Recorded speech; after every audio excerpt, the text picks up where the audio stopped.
Hello, fourth grade. We are going to talk a little bit about discovering theme, the theme of a story. And the theme is like the central message of the story, or the lesson of the story, or the moral of the story. And almost all pieces of fiction, either a storybook or a chapter book, is going to have a theme. It's usually the reason why the author would write a book. So what we're going to do first is we're going to read the introduction slide.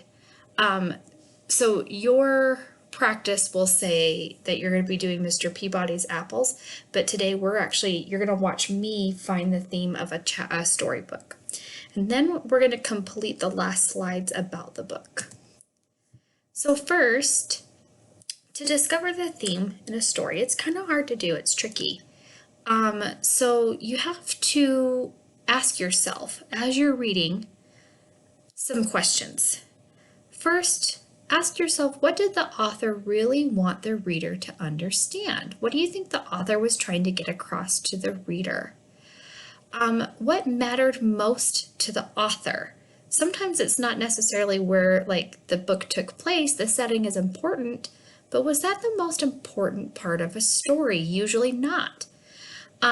You're going to ask yourself, what is the deeper meaning of the text? Usually it's not written. The theme is not written in words in the text. It's something that you have to come up with after reading.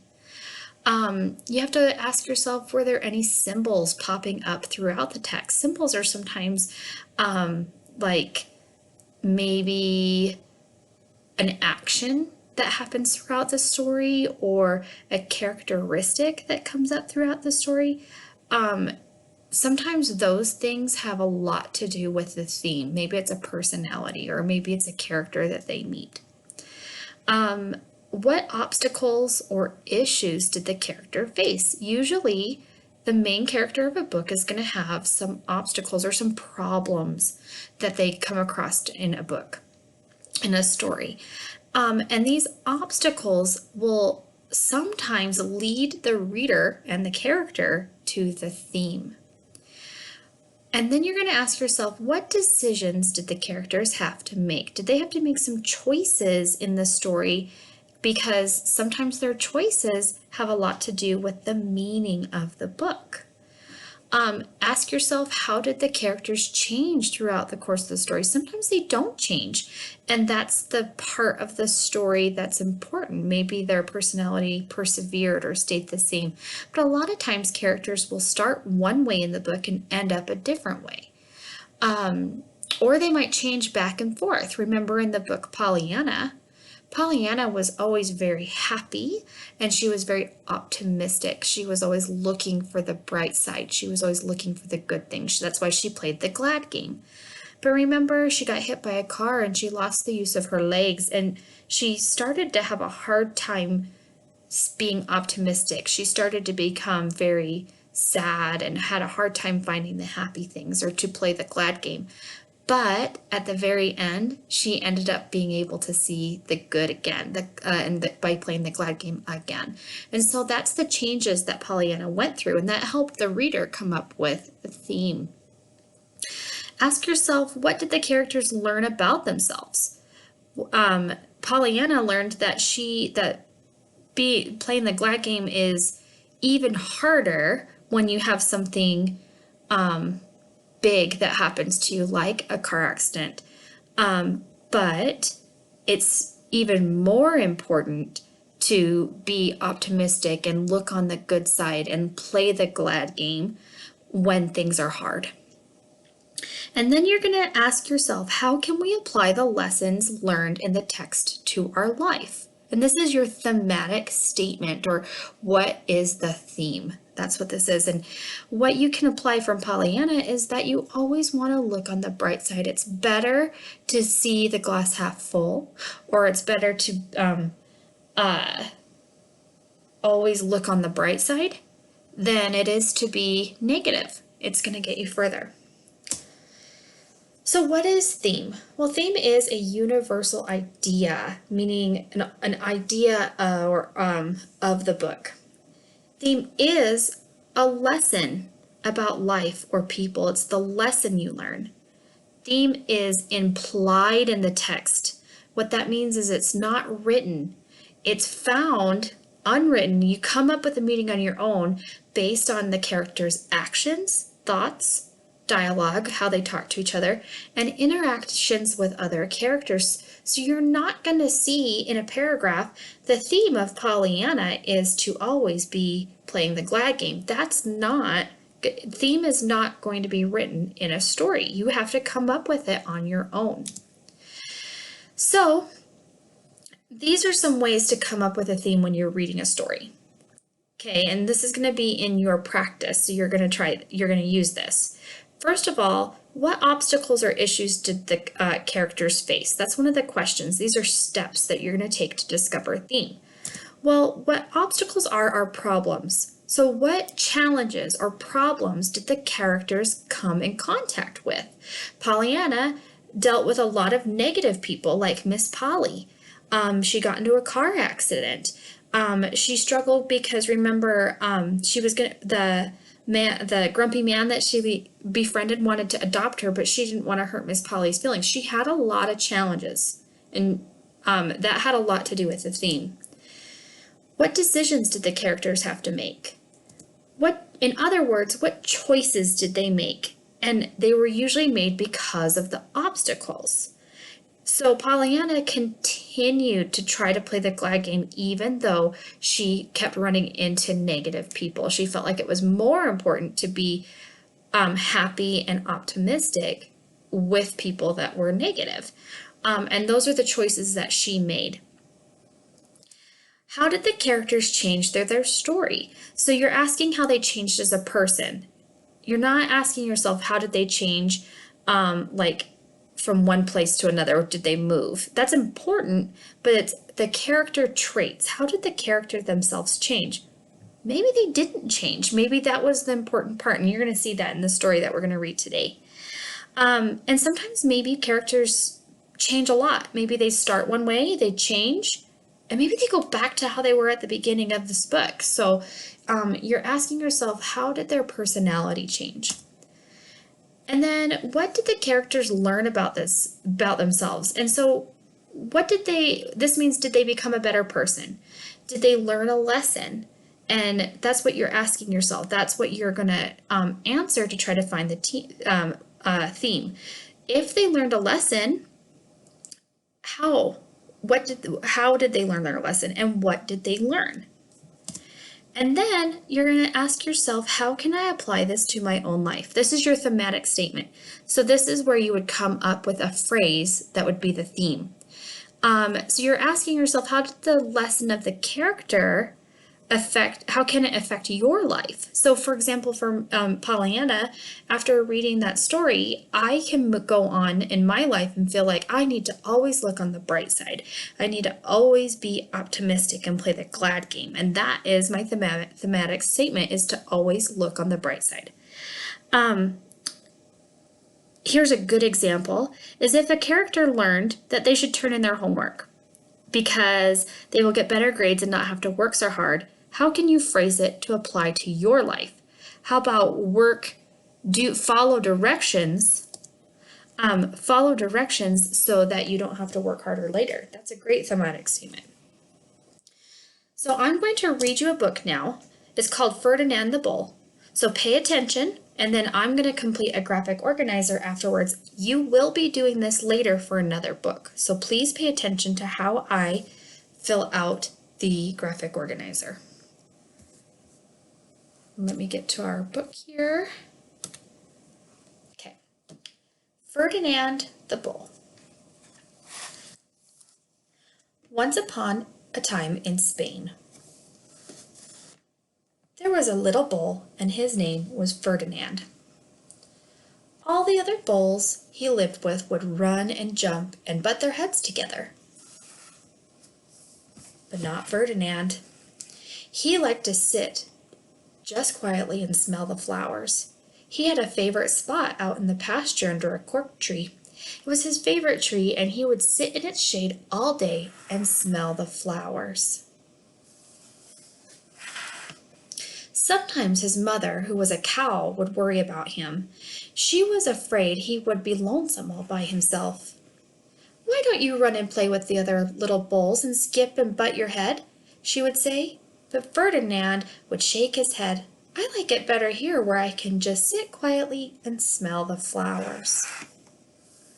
His mother saw that he was not lonesome, and because she was an understanding mother, even though she was a cow, she let him just sit there and be happy. As the years went by, Ferdinand grew and grew until he was very big and strong. All the other bulls who had grown up with him in the same pasture would fight each other all day.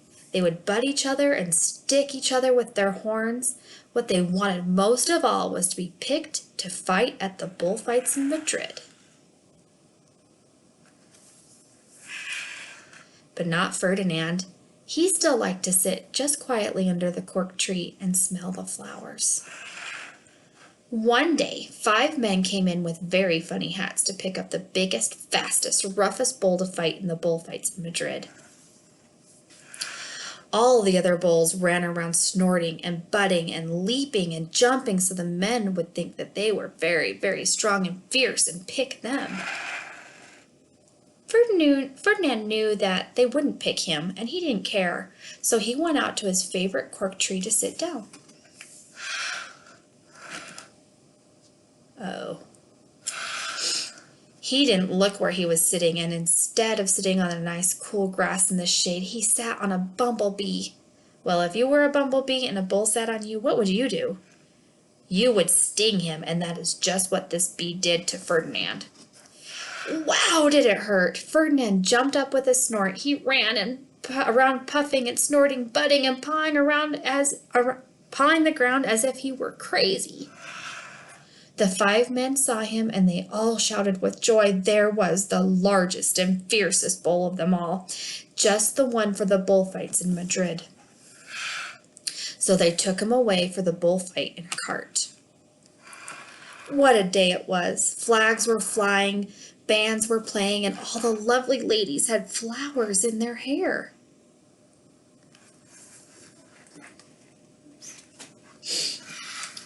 They had a parade into the bull ring. First came the banderilleros with long, sharp pins and ribbons on them to stick in the bull and make him mad. Next came the picadores, who rode skinny horses, and they had long spears to stick the bull and make him madder. Then came the matador, the proudest of all. He thought he was very handsome, and he bowed to the ladies. He had a red cape and a sword, and was supposed to stick the bull last of all.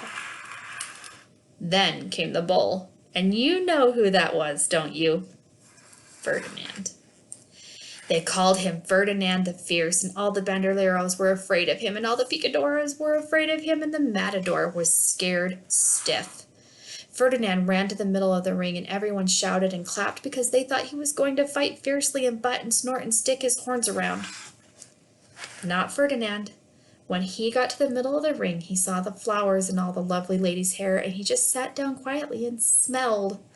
He wouldn't fight and be fierce no matter what they did.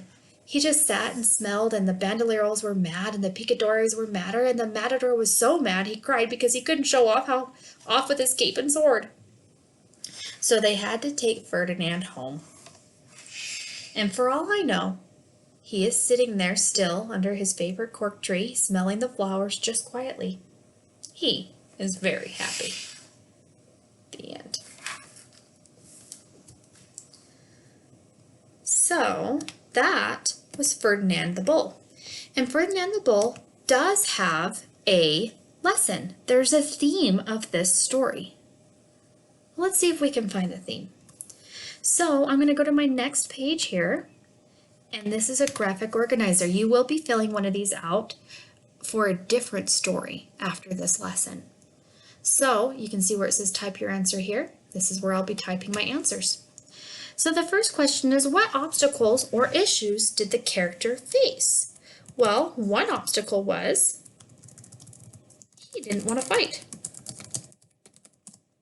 He got stung by a bee, and then he was chosen to fight in Madrid, which is in Spain. And let's see, is that all there was? Let's see, and he wouldn't fight again. Actually, I think that's just what we're going to end it there. He was chosen to fight in Madrid. Now, what decisions did the characters have to make? Well, he had to choose if he had to choose whether to be like the little bulls when he was little. And then he had to choose whether to fight or not. And then he had to choose whether to fight, I'm going to put here, fight other bulls.